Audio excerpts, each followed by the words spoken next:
ఉషా గారు ఇది చాలా ఇంపార్టెంట్ తెలుసుకోవటం. ఏంటంటే మనం తలెత్తి పైకి చూసామనుకోండి మనకి 360 డిగ్రీస్ మనకి సర్కిల్ లాగా కనిపిస్తూ ఉంటుందన్నమాట. అందులో 27 నక్షత్రాలు ఇప్పుడు ఫిక్స్డ్‌గా ఉంటాయి, కదలవన్నమాట. అయితే నెక్స్ట్ ఆర్బిట్‌లో ఏమవుతుందంటే ప్లానెట్స్ 360 డిగ్రీస్‌లో అన్నీ రొటేట్ తిరుగుతూ ఉంటుంది. వాటికున్న వెలాసిటీని బట్టి ఒక్కొక్క ప్లానెట్ ఒక్కొక్క స్పీడ్‌తో వెళ్తూ ఉంటుందన్నమాట. బట్ ఎప్పుడైతే ఒక్కొక్క ప్లానెట్ ఒక్కొక్క నక్షత్రానికి ఒక్కొక్క రాశిగా మనకి దగ్గర వెళ్తుందో దాని ఇంపాక్ట్ ఆ వెళ్ళిన రాశికి ప్లస్ వేరే రాశులకు కూడా దాని ఇంపాక్ట్ ఉంటుందండి. ఈ రిజల్ట్ మొత్తాన్ని చూసి మనం ట్రాన్సిట్ రిజల్ట్ అంటాం. తెలుగులో అయితే గోచార ఫలితాలు అని చెప్తూ ఉంటారనమాట. బట్ కాన్సెప్ట్ అయితే ఇదండి. ఇప్పుడు వచ్చేటప్పటికి ఈ రీసెంట్గా మనకి జనవరి 18న మనకి ఒక గోచార ఫలితం ఏంటంటే శుక్రుడు మనకి ధనుసు రాశిలోకి ప్రవేశించారు. ఈ ప్రవేశించడంతో ఒకటి ధనుసు రాశికి రిజల్ట్ ఉంటుంది. దీని ఇంపాక్ట్ వేరే రాశుల మీద కూడా ఉంటుందన్నమాట. సో ఆ ఇంపాక్ట్ ఎలా ఉంటుంది ఏంటని మనం ఈరోజు తెలుసుకుందాం. ఫస్ట్ ఈ పీరియడ్ వచ్చేటప్పుడు జనవరి 18న 8:46 PM ఇది వృశ్చిక రాశిలో నుంచి ధనుసు రాశిలోకి శుక్రుడు ప్రవేశించారనమాట. ఇది వచ్చేటప్పటికి ధనుసు రాశి వచ్చేటప్పటికి ఫైరీ ప్లానెట్ అనమాట. సో శుక్రుడు వచ్చేటప్పటికి వాటర్ ప్లానెట్, సౌమ్యంగా ఉండే ప్లానెట్ అనమాట. సో రెండు ఆల్మోస్ట్ ఆపోజిట్లో ఉన్న కాంబినేషన్ జరగబోతూ ఉందని చెప్పుకోవాలన్నమాట. సో ఇప్పుడు వచ్చేటప్పటికి ఇది ఎప్పటి వరకు ఉంటుందంటే 25 డేస్ ఉంటుందండి. ఆ తర్వాత చెప్పి మకర రాశులకు షిఫ్ట్ అయిపోతారనమాట. ఈ 25 డేస్ వేరియస్ రాశులకు ఎలా ఉంటాయి ఏంటని మనం చూద్దాం. ఫస్ట్ మనం తెలుసుకోవాల్సింది ఏంటంటే అసలు శుక్రుడు అంటే ఎవరు, వాళ్ళు ఏం చేస్తారని మనకి కరెక్ట్గా తెలుసుకుంటే రిజల్ట్ ఎలా ఉంటుందో చెప్పడం చాలా ఈజీగా ఉంటుంది. మనకేం చేస్తారంటే మనకి ప్రొఫైల్ అంటాం, లేదంటే పోర్ట్ఫోలియో అంటాము, లేదంటే డిపార్ట్మెంట్ అన్నట్లు బ్రహ్మ కూడా ఈ నవగ్రహాలకి కొన్ని డిపార్ట్మెంట్స్ కొన్ని జాబ్స్ ఎలకేషన్ చేసి ఉంటారండి. శుక్రుడికి వచ్చేటప్పటికి వాళ్ళ పోర్ట్ఫోలియో ఎలా ఉంటుందంటే లేదంటే వాళ్ళ డిపార్ట్మెంట్ ఎలా ఉంటుందంటే వాళ్ళు దేనికి రెస్పాన్సిబుల్ ఈ నవగ్రహాలను మనం తెలుసుకుంటే చాలా ఈజీగా ఉంటుంది. వీళ్ళు శుక్రుడు వచ్చేటప్పుడు శుక్రాచార్యులు అని చెప్పినప్పుడు వీళ్ళు గురువు గారితో సమానం, అంటే దానవులకు గురువు గారు అనమాట. కానీ చాలా శుభగ్రహం, మంచి గ్రహం అనమాట. ఈ శుక్రుడు మనకి నిజ జీవితంలో ఎలాంటి వాటికి సిగ్నిఫికేషన్స్ ఇంపార్టెన్స్ ఇస్తూ ఉంటారంటే వాళ్ళకి మన సాంస్క్రిట్లో ఏం చెప్తారంటే కళాత్ర కాముక, సుఖ, గీత, విద్య, హాస్య, నర్తన, సరస సల్లాప, శిల్ప, జ్యోతిష, ఆభరణ, మణిమాణిక్య, ప్రవాళ, మౌతికాది కళాత్రకారక శుక్ర అని చెప్తారు. అంటే మనకి కళాత్ర అంటే వైఫ్ రిలేటెడ్, స్పౌస్ అని చెప్పుకోవాలన్నమాట. కాముకత్వం, okay, love and attraction and affection.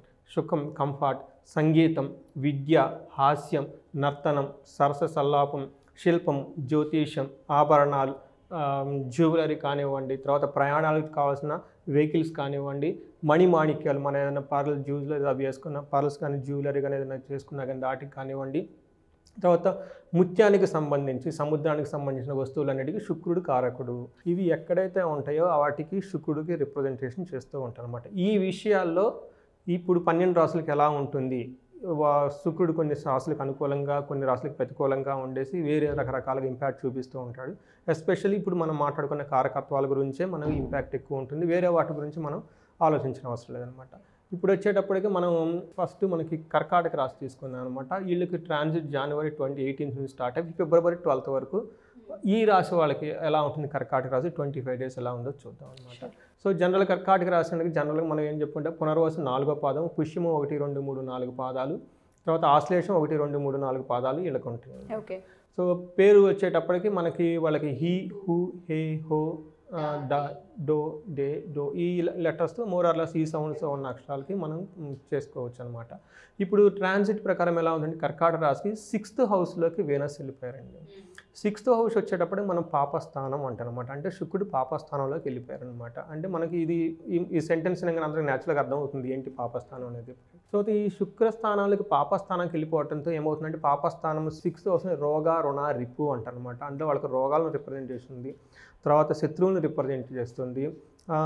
రోగ, రుణ, రిపు శత్రువులను చూపిస్తుంది, రోగాలను చూపిస్తుంది, అప్పుల బాధను చూపిస్తుంది అనమాట. ఈ హౌస్లోకి శుక్రుడు వాళ్ళకి వెళ్ళిపోయారనమాట.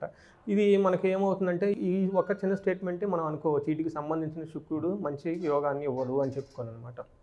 ఇప్పుడు మనకి సాంస్క్రిట్లో ఏం చెప్తారంటే అండి, మన యాన్షియన్ స్క్రిప్చర్లో విరోధాచ శత్రుపీడాంచ జ్ఞాతీనాంచ విరోధతః ఆయాసో ధారాపుత్ర ద్వేష్టే షష్ఠగతే భృగునందనే అని చెప్తారన్నమాట. అంటే మనకేం చెప్తారంటే విరోధం కలుగుతుంది, డిస్ప్యూట్స్ వస్తాయంట శుక్రుడు 6th హౌస్లో ఉండటం వల్ల. శత్రుపీడ, అనవసరంగా శత్రువు అంతకుముందు వాళ్ళ పని వాళ్ళు మన పని ఉంటాం, సడన్గా ఏదో వచ్చి మనకు ఒక ఇరిటేషన్ లాంటివి చెప్పిచ్చేసి వెళ్ళిపోతూ ఉంటాం అనమాట. జ్ఞాతీనాంచ విరోధత విరోధత అంటే చుట్టాలు బంధువులు కూడాను మనల్ని ఫోన్ చేయటం ఏదో ఒక విధంగా మనకి ఇబ్బంది విధంగా పెట్టే విధంగా మాట్లాడటం అవన్నీ చేస్తూ ఉంటారు అనమాట.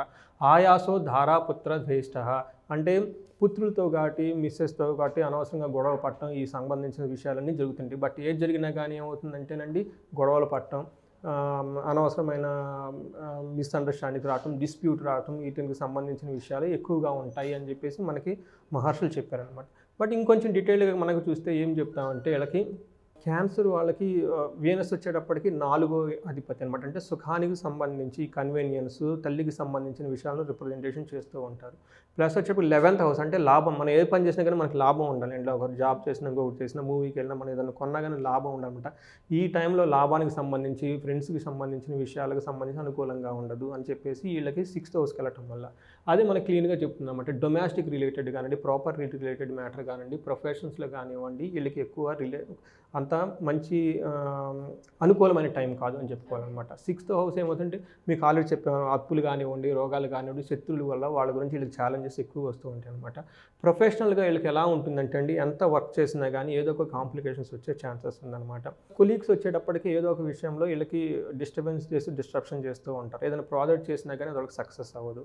సో ఈ 25 days వాళ్ళకి ఎలా ఉండాలంటే వీళ్ళ గురించి చాలా కేర్ఫుల్గా వర్క్ చేసుకొని ప్లాన్ చేసుకుంటూ ఉండాలన్నమాట.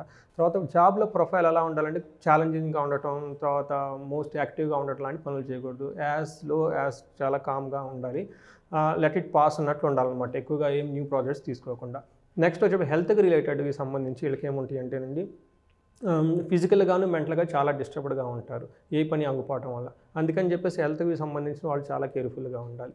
ఈ టైంలో వీళ్ళ జాతకంలో లోపం ఉండి వాళ్ళు అలా ఉన్నారు, వాళ్ళలో లోపం ఉండి వీళ్ళలో కాదు. మనం ఉల్టా ఆలోచించి ఉంటాం. వీళ్ళు కొలాబరేటివ్ మూడ్లో ఉండాలి. ఇంట్లోకి వెళ్ళినా కానీ స్థిమితంగా కూర్చోవటం, వాళ్ళు ఏం చెప్తున్నారు వినటం, ఆలోచించడం, చేయటం, వాళ్ళకి టైం స్పెండ్ చేయాలి. అలానే ఆఫీస్లో కొలీగ్స్కి ఏమవుతుంది, న్యూ ప్రాజెక్ట్స్ వచ్చినా, కొత్త కొలీగ్స్ వచ్చినా, అలయన్స్ వచ్చినా కానీ వాళ్ళతో కూర్చొని అర్థం చేసుకొని మనకి అంటే ఆ టైం తీసుకోవాలి. వాళ్ళకి మనకు అర్థం చేసుకోవడానికి టైం మనం స్పెండ్ చేసుకొని కామ్గా ఉంటే కనుక చాలా మంచి రిజల్ట్స్ వస్తాయి.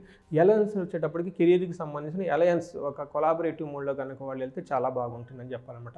నెక్స్ట్ టోటల్గా వీళ్ళు ఏమంటారండి, వర్క్ ఫ్రంట్లోను, తర్వాత వచ్చేటప్పటికి ఇంట్లోకి సంబంధించి చాలా బ్యాలెన్సింగ్గా ఉండాల్సిన టైం. మనం ఏమంటారు, బ్యాలెన్సింగ్లో కర్ర పట్టుకుని నడుస్తూ ఉంటాం చూడండి వైర్ మీద, అలా చాలా బ్యాలెన్సింగ్గా ఆచి తూచి నడవాల్సిన టైం అని చెప్పాలి వీళ్ళనమాట.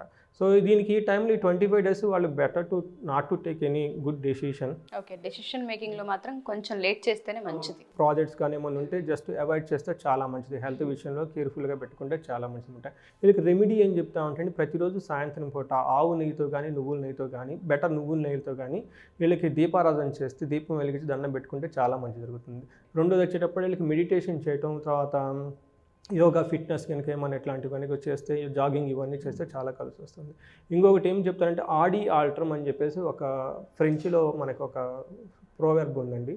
వీళ్ళు ఏం చేయాలంటే అండి, ఎంటం ఎక్కువ అలవాటు చేయాలి. అంటే గివ్ చాయిస్ టు అదర్స్ అంటారన్నమాట. ఆడి ఆల్ట్రమ్ అంటే listen what other person is saying, what other person feelings. ఈ మోడ్లో వీళ్ళు 25 days కనుక ఉంటే వీళ్ళు ప్రోయాక్టివ్గా వర్క్ చేసేదానికంటే రేదర్ వాళ్ళని ఎంపథెటిక్గా వేరే వాళ్ళని అర్థం చేసుకోవటానికి కానీ, కొలాబరేటివ్గా ఉండటం, మాట్లాడటం ఇలాంటివి చేస్తే కనుక ఎలాంటి విషయాలకు మనకి ఈ టయాన్ని సద్వినియోగం చేసుకోవచ్చు అనమాట. ఇది రెమెడీ వాళ్ళకే చెప్పాలండి. సో ఈ విధంగా మనకి ట్రాన్సిట్స్ వచ్చేటప్పుడు కర్కాటక రాశి వాళ్ళకి డిలే చేస్తే, అన్ని విషయాల్లో కొంచెం వెయిట్ చేస్తే బాగుంటుంది. షూర్ సార్, మీరు చెప్పినట్టుగానే చాలామందికి ఈ సజెషన్స్ అవసరం. చాలామంది తెలియకుండానే మనీ ఉన్నాయేనో ఇన్వెస్ట్మెంట్ వైపు వెళ్ళిపోతూ ఉంటుంటారు. తెలుసు తెలియకు చిన్న మిస్టేక్స్ అండ్ డెసిషన్స్ తీసుకునే అవకాశం ఉంటుంది. వాళ్ళందరికీ ఇది ఒక అలర్ట్ అని చెప్పుకోవచ్చు. సో పర్సనల్గా ఎవరైనా సరే జాతకరీత్యా మిమ్మల్ని మీట్ అవ్వాలన్నా, లేదా మన దగ్గర ఆల్రెడీ ఆస్ట్రాలజీ నేర్చుకోవాలనుకున్న వాళ్ళకి కోర్స్ కూడా డిజైన్ చేసాం ఆన్లైన్ త్రూ. ఆ కోర్స్ తీసుకోవాలనుకున్నా మిమ్మల్ని ఏ విధంగా సంప్రదించాలి అంటే? సో ఉషా గారు, మా ఫస్ట్ ముఖ్య ఉద్దేశం, నేను ప్రతి ఇంట్లో ఒక ఆస్ట్రాలజర్ ఉండాలి అని మీరు చెప్తూ ఉంటారు. ప్రతి మనిషి నేర్చుకోవాలండి. అప్పుడే మనకు ఆ బ్యూటీ వస్తుందండి. ఆ సోల్ జర్నీ, మనం పుట్టాము, వెళ్ళిపోతాము, రకరకాల మనుషులు, రకరకాల ఇంటరాక్షన్లు, ఎక్కడ మనకు టైం అనుకూలంగా ఉంది అని అనుకోగలిగితే మనం తెలుసుకోవాలి. ఇప్పుడు ఇదే చూసాము, ఇది ఇలా రిస్కీగా ఉందనుకుంటే వీ గెట్ అలర్ట్ అనమాట. లేదు, ఇది తెలుసుకోకపోతే ఏం చేస్తామండి, అనవసరంగా ఫైట్ చేయటం, ఏదో చేయాలనుకోవటం, అనవసరంగా లోన్ తీసుకోవటం, ఇబ్బంది పడిపోతూ ఉంటాం అనమాట. ఇలాంటి కొన్ని విషయాల్లో మనకి ఆస్ట్రాలజీ ఎంతో యూజ్ అవుతుంది అనమాట. ఇది ప్రతి ఒక్కళ్ళు తెలుసుకోవాల్సిన సబ్జెక్ట్. దీనికి సంబంధించి ఒక చిన్న బేసిక్ కోర్స్ లాగా డిజైన్ చేసామండి. జస్ట్ ఏమీ తెలవని వాళ్ళకు కూడాను ఒక 5-6 hours కనుక టైం స్పెండ్ చేస్తే అసలు బ్రాడ్ రోడ్ మ్యాప్ వస్తుంది. అసలు ఆస్ట్రాలజీ ఏంటి, ఆస్ట్రాలజీ ఏమేమి చూస్తారు, ఎలా చూడాలి ఏంటి అని చెప్పేసి, ఆ టెర్మినాలజీ ఏంటి, ఆ సైకాలజీ ఏంటి అని వాళ్ళకి అర్థమవుతుందండి. అది స్క్రీన్ మీద కనిపిస్తున్న నెంబర్కి కనుక కనెక్ట్ అయితే ఆ కోర్స్ ఒకటి చేయొచ్చు. Sure. ఇది కాకుండా అండి ఇండివిజువల్గా హారోస్కోప్ చూడొచ్చు మనం, వాళ్ళ birth date to birth date. ఇది వచ్చేటప్పటికి జనరల్గా మనకు అందరికి అప్లికేట్ అవ్వడం. అవునండి, అలాంటి వాళ్ళకి కనుక ఎవరైనా ఇంట్రెస్ట్ ఉంటే మనం వాళ్ళకి కౌన్సిలింగ్ ఇవ్వచ్చు, చాలా హెల్ప్ చేయొచ్చండి. రీసెంట్గా నాకు విజయవాడ నుంచి ఫోన్ చేశారండి, లో వాయిస్తో మాట్లాడుతూ ఉన్నారు. నేను సూసైడ్ చేసుకుందాం అనుకుంటున్నానండి, లాస్ట్ మీకు ఫోన్ చేస్తామని చెప్పాను. లాస్ట్ కాల్ మీ కాల్, ఆ తర్వాత నేను ఉండను అని చెప్పారు. నేను ఆగండి నెక్స్ట్ డే చేయండి అని నెక్స్ట్ డే చేసి ఆస్ట్రాలజికల్ పాయింట్ ఆఫ్ హారోస్కోప్ అన్నీ చూసి, విచిత్రం ఏంటంటే వాళ్ళకి చంద్ర మహాదశ నడుస్తుంది, రాజయోగం ఉంది వాళ్ళకి. చూడండి ఆ రాజయోగంలో ఎలా ఉన్నారు, అది వాళ్ళకి కరెక్ట్గా తెలవదు, ఆ కనెక్షన్ లేదనమాట. ఆ కాస్మిక్ ఎనర్జీని ఎలా కనెక్ట్ అవ్వాలి, సెలెస్టియల్ బాడీలతో నుంచి ఆ సపోర్ట్ మనం ఎలా తీసుకోవాలి, ఎలా మన లైఫ్ స్టైల్ ఉంటే మనం అలా ఎంజాయ్ చేస్తాం అనేది వాళ్ళకి ఐడియా లేదనమాట. సో నేను నా డిస్కషన్ కన్సల్టేషన్ టైం అంతా అయిపోయేటప్పటికి మీరు నమ్ముతారో 10th డే మళ్ళీ నాకు ఫోన్ చేసి, ఏమండి నేను కొత్త మిషనరీ తీసుకుందాం అనుకుంటున్నాను, బిజినెస్ ఎక్స్పాన్షన్ చేద్దాం అనుకుంటున్నాను, నాకు గైడెన్స్ ఇవ్వండి అని అడుగుతారు. సో నేను చేసింది ఏం లేదండి, వాళ్ళకున్న జాతకం ఏంటి, వాళ్ళ ప్లస్ పాయింట్స్ ఏంటి, మైనస్ పాయింట్ ఏంటి, కౌన్సిలింగ్ త్రూ ఆస్ట్రాలజికల్, అది కూడా వేస్టిక్ ఆస్ట్రాలజీ, మన మహర్షులు ఏం చెప్పారు, ఋషులు ఏం చెప్పారు, అవన్నీ వాళ్ళకి మనం చెప్తామండి. అలాంటి వాళ్ళు ఇండివిజువల్గా ఇంట్రెస్ట్ ఉంటే కనుక మనకి కనెక్ట్ అయితే మనకి కౌన్సిలింగ్ ఇచ్చి వాళ్ళకి హెల్ప్ చేయొచ్చు. షూర్ అండి. Thank you sir. Thank you so much. Thank you అండి ఉషా గారు.